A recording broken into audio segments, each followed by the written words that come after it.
What's going on, guys? Kevin from Epic Gardening here. We're doing an ebb and flow tutorial, a high-level overview of this type of hydroponic system. Now let's get into it. First of all, every single type of hydroponic system has upsides and downsides, and the type of system you choose will largely depend on what benefits you want and what downsides you're willing to put up with. Okay, now that we know that, let's get into the benefits of ebb and flow. First of all, it's easy to build. You can get one of these things done in an afternoon or so. It does not have a lot of moving parts, only a couple of electrical components. It's pretty good for beginners. All right, now it's easy to use.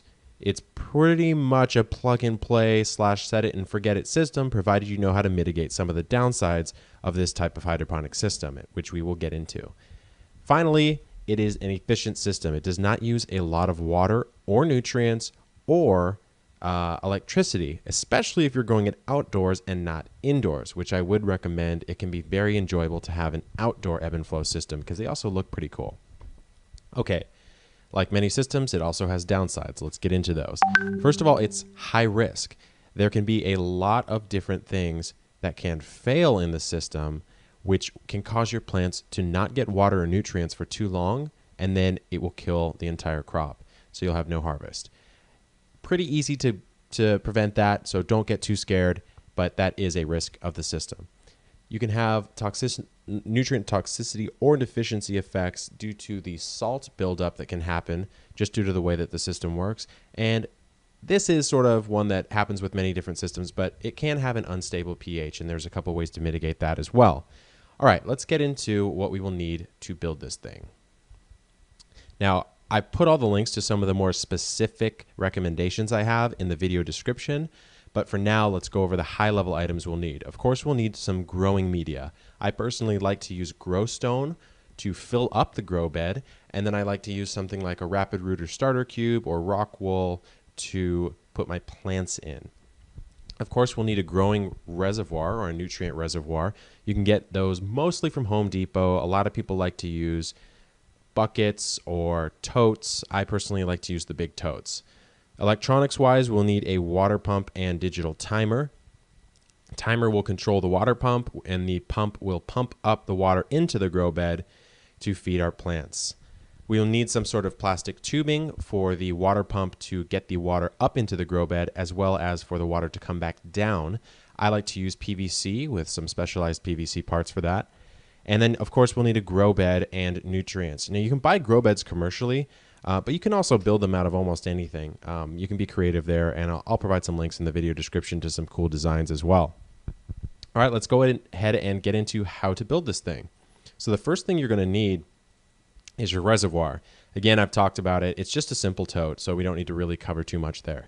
Next, you have your pump, your tubing, and your timer. So your timer connects to your pump based on what you're growing, what cycle it is, or how far along it is in its growth cycle, and how much you're growing. That will determine the timing schedule. But for the most part, it's pretty simple to figure out. The water will pump up into the grow table, which is right here. You can buy these commercially, like I said. I personally do because I like the design and I like the pre-drilled elements that go with it. It just makes life a little bit easier. But if you're on a budget or you don't want to spend the money, of course you can do a DIY. You'll have a drain tube here, which will basically just use gravity once the pump turns off to drain this thing out, so it's not sitting up here the whole time. And then finally, you have your plants. So again, let's talk about the nutrients and the growing media. So what I like to do is, where this water is, I will often have grow stones filling this entire table. So that's to provide some structure for the plants, as well as some extra matter for the roots to adhere to. And then I will have either rock wool, or these days I'm really just using rapid rooter starter cubes that I can get on Amazon, and I think they're a general hydroponics product, to provide the initial structure where I'll plant my seedlings in. So that's the basics of the system, guys. It's a very easy system to set up. Again, remember, if this pump dies though, or if this timer dies, sorry, it will not control the pump. The pump will not pump water up. No water will drain out. You'll basically have dry, dying plants up here, and all of the life-giving water and nutrition down here. So it's important to buy a high-quality timer and connect it in such a way that you know that there will not be a power outage, or at the very least, a power outage won't affect it. So this has been the ebb and flow tutorial. Again, it was high level. If you want to see some more in-depth exactly how to build something, definitely hit that like and subscribe button and let me know in the comments.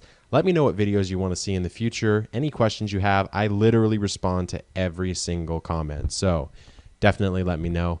Again, Kevin from Epic Gardening. Keep growing, guys, and happy harvesting.